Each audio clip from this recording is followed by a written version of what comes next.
राधे राधे महाराज जी। महाराज जी, यदि किसी फील्ड में हम प्रसिद्धि पाना चाहते हैं तो उसमें बार बार विफल होते हैं तो उसे छोड़ देना चाहिए या अंतिम समय तक उस कार्य को करते रहना चाहिए? नाम जप करो, आराधना करो, और क्योंकि पूर्व प्रारब्ध विफलता ला रहा है तो नवीन क्रियमाण इतना जोर हो जाए कि उस प्रारब्ध को दबा दे तो आप विजय को प्राप्त हो जाएंगे।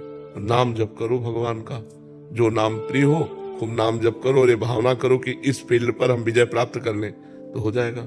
गुरुजी जब से आपको देखा, जब से राधा राधे ही जप रहे। हाँ, तो आप देखना राधा राधा का कमाल देखना। हाँ, श्याम सुंदर अधीन हो जाते हैं राधा नाम से, तो फिर और कोई कामना की पूर्ति। राधा किशोरी जी तो महाकरुणामयी है। खूब नाम जप करो और जब तक सफलता न मिले तो जिस फील्ड में लगे उसी में लगे रहो, और नाम जप करो तो आगे उसमें सफलता मिल जाएगी। प्रारब्ध, बुरा प्रारब्ध जो है, जो हमें असफल कर रहा है, वो क्षीण हो जाएगा तो आप विजय प्राप्त हो जाएगी। सन्नी जी, लंदन। राधे राधे। राधे राधे महाराज जी। प्रभु जी, मैंने बचपन में श्री कृष्ण संकीर्तन में एक गुरुजी से दीक्षा ली थी। फिर जब मैं बड़ा हुआ तो हमारा पूरा परिवार जिन गुरुजी को मानता था वहां से दीक्षा ले ली। महाराज जी, क्या दो गुरु से दीक्षा लेना गलत है? और मैं कौन से गुरु द्वारा दिया गया? गलत है, कोई खिलवाड़ थोड़ी है। पर यह है कि बचपन में तो अबोध अवस्था होती है, पर जो दीक्षा लेनी चाहिए वो किसी की प्रेरणा के अनुसार नहीं लेनी चाहिए। जब अपना विवेक जागृत हो जाए और जिन संत भगवान पर ब्रह्म बुद्धि हो कि गुरु साक्षात पर ब्रह्म और अध्यात्म पे चलना, तब दीक्षा लेनी चाहिए। अब इनको दीक्षा ले ली, उनसे दीक्षा ले ली, उनसे दीक्षा ले ली, पता नहीं कि हमें जाना कहाँ है, करना क्या है, अब किसका भजन करें। मान लो 3-4 जगह दीक्षा ले ले तो कहाँ किसका भजन करें? गुरु एक, शिक्षा गुरु चाहे आप 50 बना लो, लेकिन दीक्षा गुरु एक होना चाहिए। शिक्षा के लिए भगवान दत्तात्रेय जी ने 24 गुरु बनाए, शिक्षा गुरु, लेकिन दीक्षा एक गुरु से होनी चाहिए। ये सब खिलवाड़ वाला, बच्चों वाला बात हो गई ना। तो अब कहाँ तुम्हारी श्रद्धा है? दोनों जगह, एक कृष्ण भगवान के, एक हमारे गुरु जी है। तो एक जगह कृष्ण भगवान के, दूसरी जगह कौन भगवान के? दूसरे गुरु जी को बोलते हैं, गुरु जी को मानो। अच्छा, तो किशन जी गुरु जी हैं, गुरु जी किशन जी हैं, समझ लो दोनों एक ही है। नाम जप अभी कौन सा करें? जो बचपन में लिया था वो बोला नाम जप करें, ठीक है नाम। अभी हमको क्यों अपराध करवाओगे कि हम कहे कि उनका न करके उनका करो? अब आप देख लो, इसीलिए दुविधा में दोनों गए, माया मिली न राम। तो ये बात ठीक नहीं, एक चयन करो। एक ही कर। किसको चयन किया? आपको चयन किया। अब तीसरा आपने तो और कमाल कर दिया।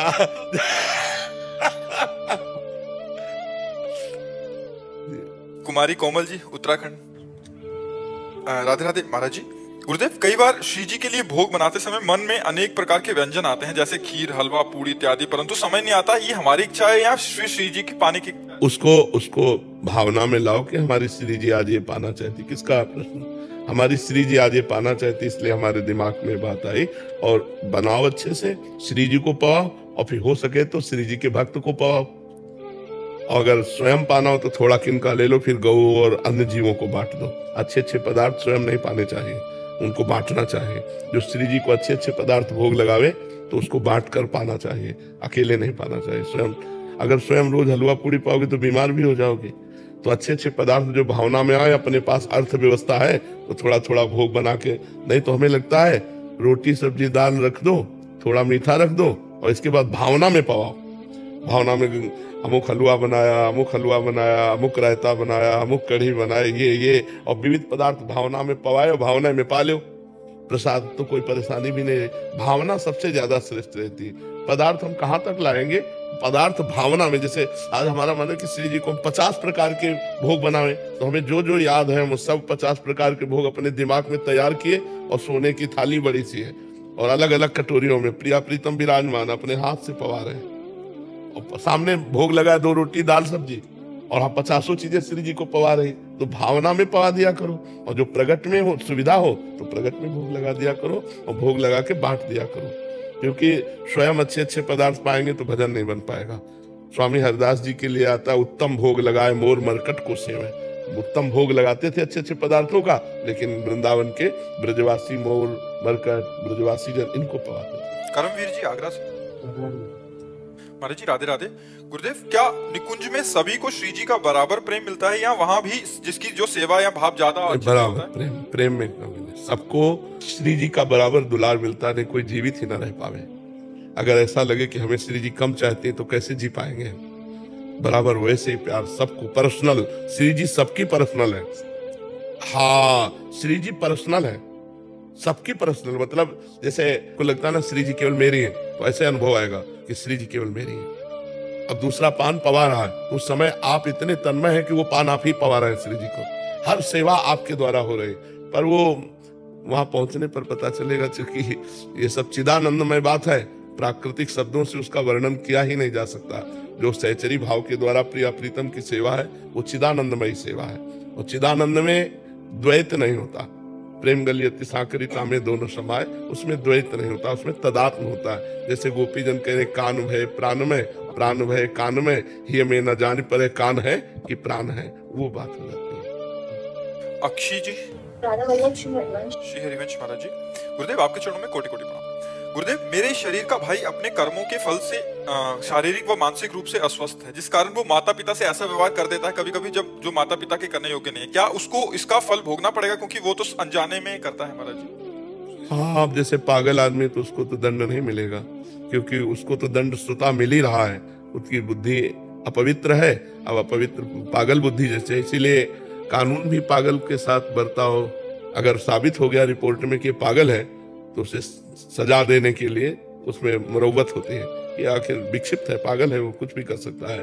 तो पशुवत आचरण स्वाभाविक हो रहा है, वो कोई संकल्प करके थोड़ी कर रहा है, उसकी कोई निर्णय पूर्वक थोड़ी क्रिया है, वो तो एक स्वाभाविक क्रिया है। तो मुझे तो लगता है कि उसके द्वारा किया हुआ कर्म जो है वो विकर्म ही माना जाएगा, अकर्म में ही जाएगा, वो फल देने में समर्थ नहीं हो पाएगा। लेकिन ना उसे पश्चाताप भी होता है कि अगर मैं ये क्रिया कर देता हूँ तो उसे, मान लो पागल अवस्था उन्माद अवस्था में कर गया, बुद्धि शांत हुई तो पश्चाताप हो रहा है, लेकिन वो रहेगा उन्माद वाली बात ही में।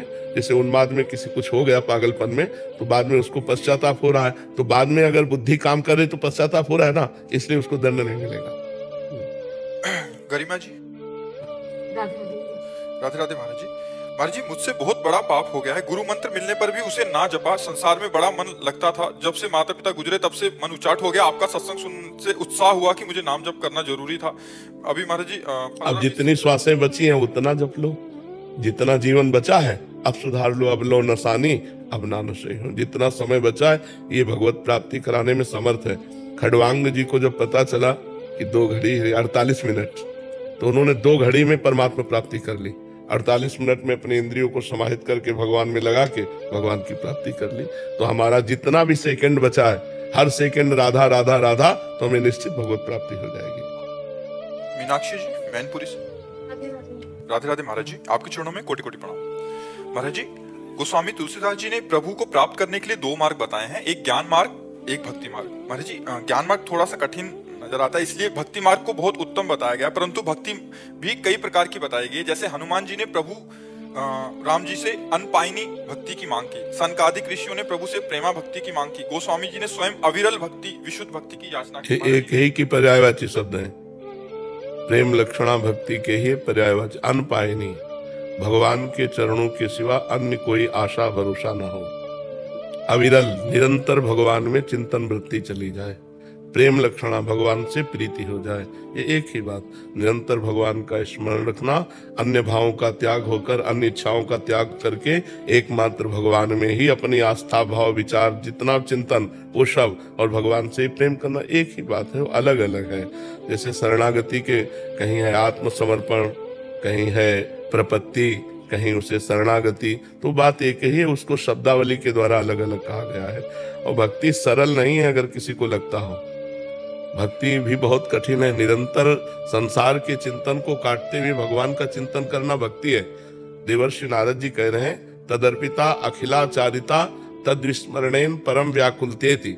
समस्त आचरण कृष्णार्पित हो, श्री कृष्ण के अनुकूल हो, प्रतिकूलस्य विसर्जनम, प्रतिकूल एक भी आचरण न हो। कितना कठिन है, सब आचरण भगवान श्री कृष्ण के अनुकूल हो। तो भगवान के अनुकूल क्या होगा? गीता जी है, भागवत है, इनमें बताया गया है कि आप ऐसे चलो, ऐसे चलो, ये करो, ये ना करो। तो जो शास्त्र कह रहा करो वो श्री कृष्ण अनुकूलेन, जो कह रहा ना करो वो प्रतिकूलस्य तो विसर्जनम, प्रतिकूलता का त्याग और भगवान के अनुकूल आचरण करना। भगवान के अनुकूल, अपने मन के अनुकूल नहीं, अपनी वासनाओं के अनुकूल नहीं। श्री कृष्ण अनुकूलेन प्रतिकूलस्य विसर्जनम, प्रभु के प्रतिकूल आचरण है। प्रभु का तस्मात् शास्त्रम प्रमाणम ते कार्याकार्यो व्यवस्थितो, क्या करना चाहिए क्या नहीं करना चाहिए ये शास्त्र आज्ञा करता है। तो शास्त्र आज्ञा के अनुसार किए हुए कर्म को भगवान श्री कृष्ण के चरणों में अर्पित करता हुआ तद विस्मरणेन परम व्याकुलतेति, एक क्षण के लिए भी वो विस्मरण बर्दाश्त नहीं करता, इतना भगवत स्मरण परायण है। अन्य कामना शून्य, अन्याभिलाषिता शून्य, कोई भी अन्य अभिलाषा ना हो, केवल श्री कृष्ण मिलन की, श्री कृष्ण प्रेम की अभिलाषा हो, बस इसी का नाम प्रेम लक्षणा भक्ति है।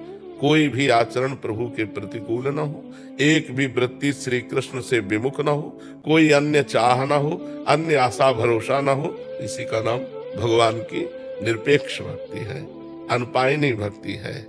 शरणागति हुई कि इस भक्ति के लक्षण आने लगेंगे। पहले शरणागति पुष्ट करो, खूब भगवान की लीला कथा सुनो, खूब भगवान की लीला कथा गाओ, खूब नाम कीर्तन करो, खूब नाम जप करो, दूसरे में भगवान की भावना करके सेवा करो, तब ये साधन भक्ति के द्वारा प्रेम लक्षणा भक्ति का प्रादुर्भाव होता है। जी। राजेंद्र कुमार शुक्ला जी, रायपुर छत्तीसगढ़ से। राधा वल्लभ श्री हरिवंश महाराज जी, आपके चरणों में कोटि कोटि प्रणाम।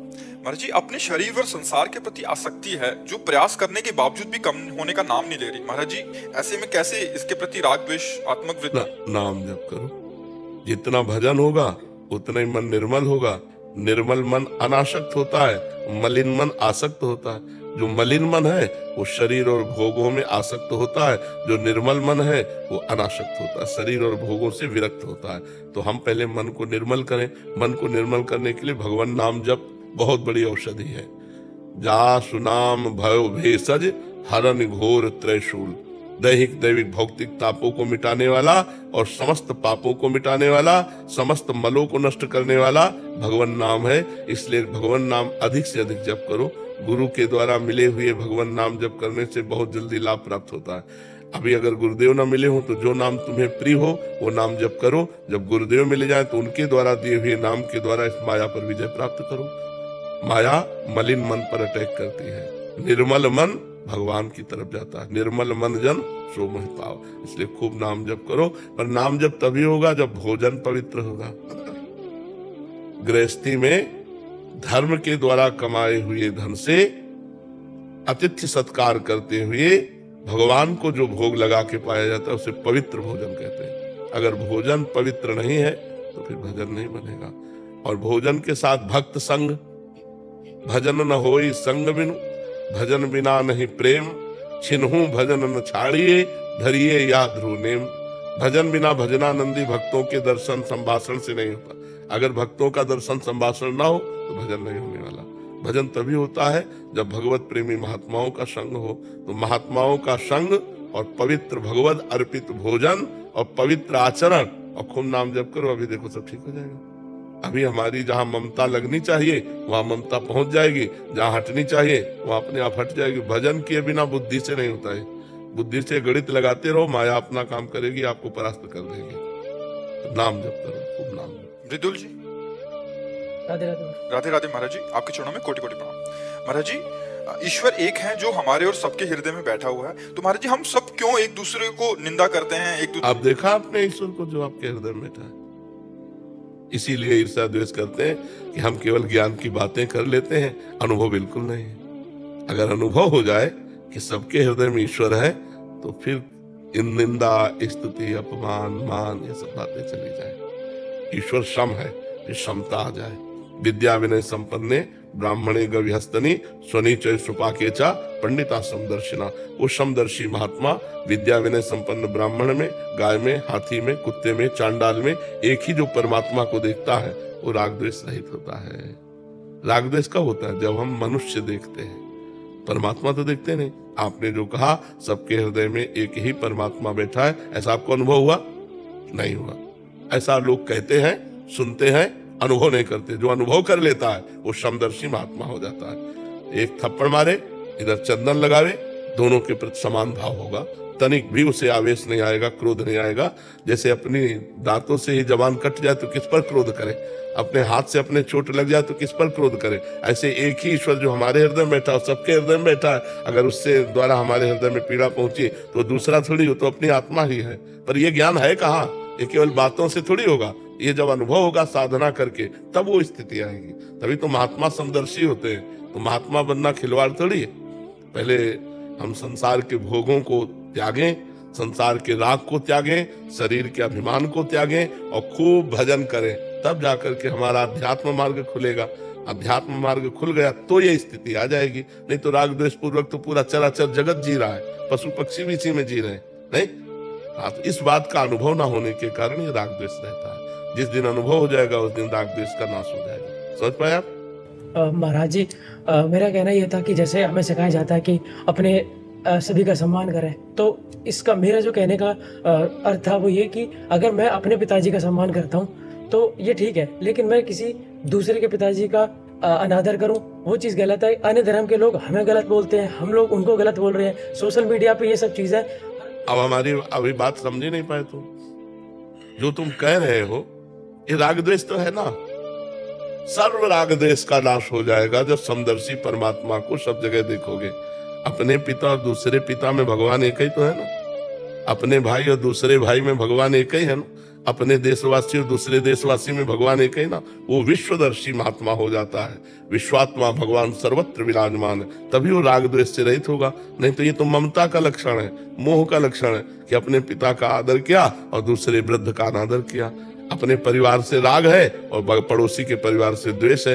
यही तो ममता मोह है, यही तो अज्ञान है, यही तो अविद्या है। और आप जो बात कर रहे हो वो ज्ञान की बात कर रहे हो कि एक ही परमात्मा सर्वत्र विराजमान है।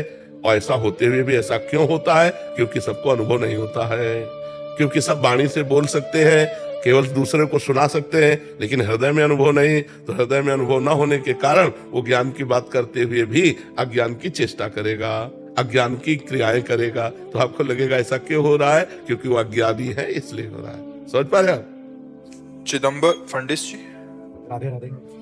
राधे राधे महाराज जी, दंडवत प्रणाम। महाराज जी, संसार और ग्रस्त निभाते हुए आध्यात्मिक लक्ष्य को जल्दी कैसे पाया जा सकता है महाराज जी? शास्त्र सम्मत गृहस्थ धर्म में आचरण किए जाए।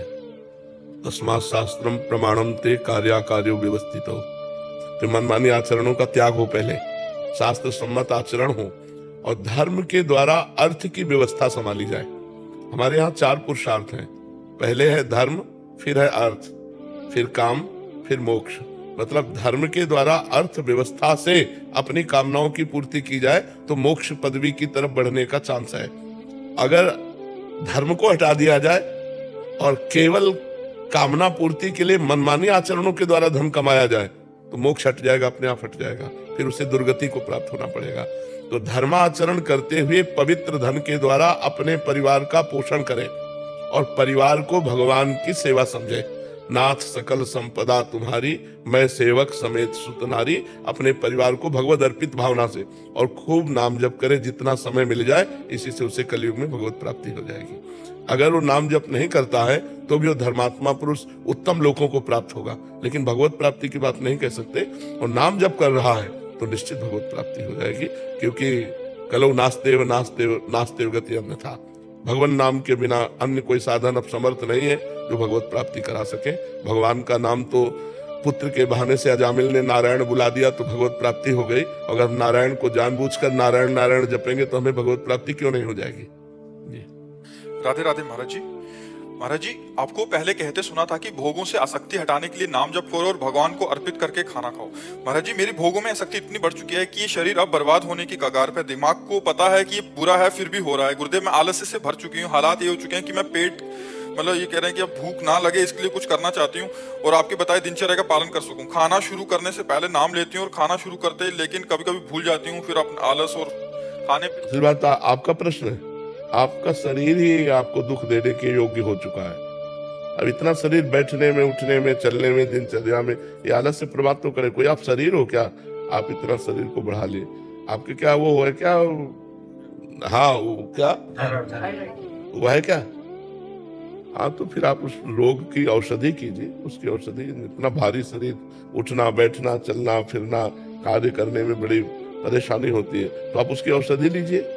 ले रहे प्रभु जी, मैं आयरलैंड में जा रहे थे, कह रहे कि ले रहे हैं, बट कह रहे हैं कि जब खाना शुरू करते हैं फिर मतलब थोड़ा सा जहाँ खाना बनता है वहाँ पे मांस आदि बनता है तो भगवान को अर्पित करके खानी पड़ती है। भाई, इस विषय में तुम ज्यादा नहीं बोल सकते। जहाँ मांस आदि बनता है उस रसोई का तो स्पर्श भी हमारे दिमाग से तो नहीं होना चाहिए। खान पान तो बहुत बड़ी बात है। नहीं, बर्तन अलग कर लिए, बर्तन अलग कर लिए, बट कह रहे हैं कि खाने की आसक्ति है उसको कैसे कम करें। ये तो भाई मुख्य भाव ये है कि हम थाल में पहले रखें कि 8 रोटी पा सकते हैं तो हम 4 पाएंगे। 4 रोटी, 1 चम्मच से सब्जी डाल ली, थोड़ी दाल डाल ली, बस भगवान को भोग लगाया, दोबारा लेना नहीं। नियम बनाना पड़ेगा, तभी ये शरीर। फिर बार बार भूख लगे तो उसको सहो ना, राधा राधा राधा जपो। अपने लोग तो 5-5 दिन 6-6 दिन भोजन नहीं मिलता था गंगा किनारे जब भ्रमण में थे, तो उसको सहा जाता है। सहने से अभी सब ठीक हो जाएगा। ये सब पाप के लक्षण होते हैं जितने रोग होते हैं। फिर मतलब अगर उधर 4-5 जने रहते हैं, ये अपने बर्तन तो अलग कर लिए हैं, बट कह रहे हैं कि वही रसोई में बनाते हैं तो भोग लगा सकते हैं। हाँ, अपने बर्तनों के द्वारा रसोई को पवित्र कर लिया, अपने बर्तनों बना के ठाकुर जी को अर्पित करो। पर पहले निकाल के रख लो कि हम जैसे पता है हमको 10 रोटी चाहिए तो 5 रोटी रख लो और वही भोग लगा के फिर और 2 बार पाओ भोजन और 1 बार बाल भोग थोड़ा ले लो। बाल भोग में जो भी आपको फल फ्रूट दूध जो भी अनुकूल पड़े और 2 बार भोजन पाओ। एक नियम बनाओ तब तो ठीक रहेगा। और नाम जप करो। नहीं, अभी कितनी अवस्था है आपकी? 28 साल। अभी क्या कोई अवस्था है आपकी? अभी इस समय आपका इतना भारी शरीर हो गया, ये आपको जीना मुश्किल कर देगा। उठना बैठना चलना फिरना ये सब परेशानी कर देगा। अभी आप सावधान हो जाओ। राधे राधे महाराज जी। महाराज जी, मुझमें आत्मविश्वास की कमी है। महाराज जी, अगर मुझे कोई एक बात सुनाता है तो मैं उसे 4 बात सुना देती हूँ और बहुत सोचती हूँ, फिर मन अशांत हो जाता है। फिर महाराज जी बहुत जिद्दी स्वभाव के हो गए कि मन इधर उधर विचलित करता है। ये जितने भी हमारे अंदर मलिनताएं हैं वो भगवान से विमुख होने के कारण है। अगर हम भगवान के सन्मुख होकर भगवान का यशोगान सुने, भगवान का नाम कीर्तन करें, भगवान की आराधना करें, तो हमारे अंदर दिव्य दैवी सद्गुण आ जाए। ये दैवी संपदा की कोई हमें गाली दे और मुस्कुरा के चले जाए, ये साधारण क्षमता थोड़ी है। सामने वाला हमें गाली दे रहा है, मुस्कुरा के चले गए, ये दैवी संपदा है, ये भागवतिक सद्गुण है। ये कोई छोटी मोटी बात थोड़ी है। सामने वाले ने गाली दिया, हमने 4 गाली दे दिया है, तो संसारिकता है।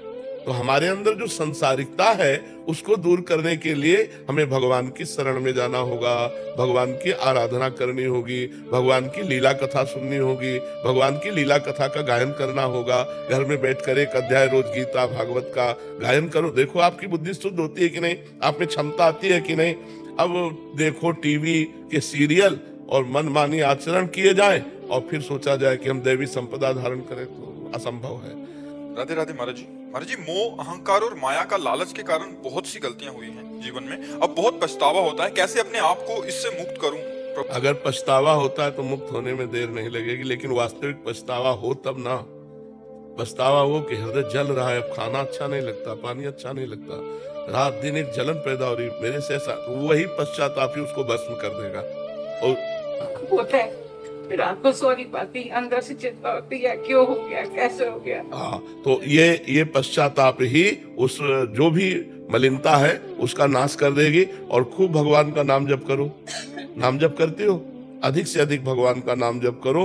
नाम जप से ही कलयुग में भगवत प्राप्ति है।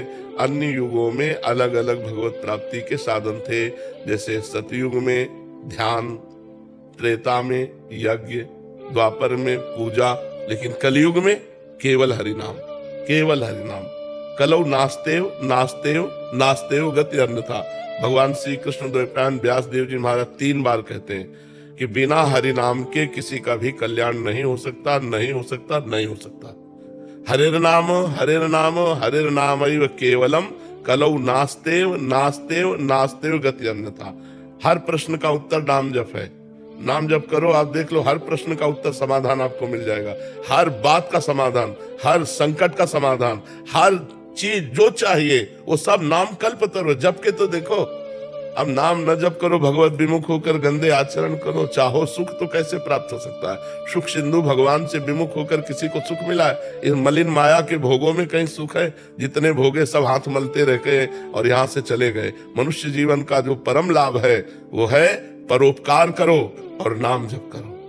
अगर 4 रोटी भगवान ने दिया है तो 1 रोटी अपनी 4 में से निकालो, पशु पक्षियों को बांट दो, भक्त को पवा दो, किसी गाय को दे दो, किसी वैष्णव को दे दो और अपना पेट पालो। 3 रोटी से पूरे परिवार का ऐसे चला जाता है गृहस्थी में।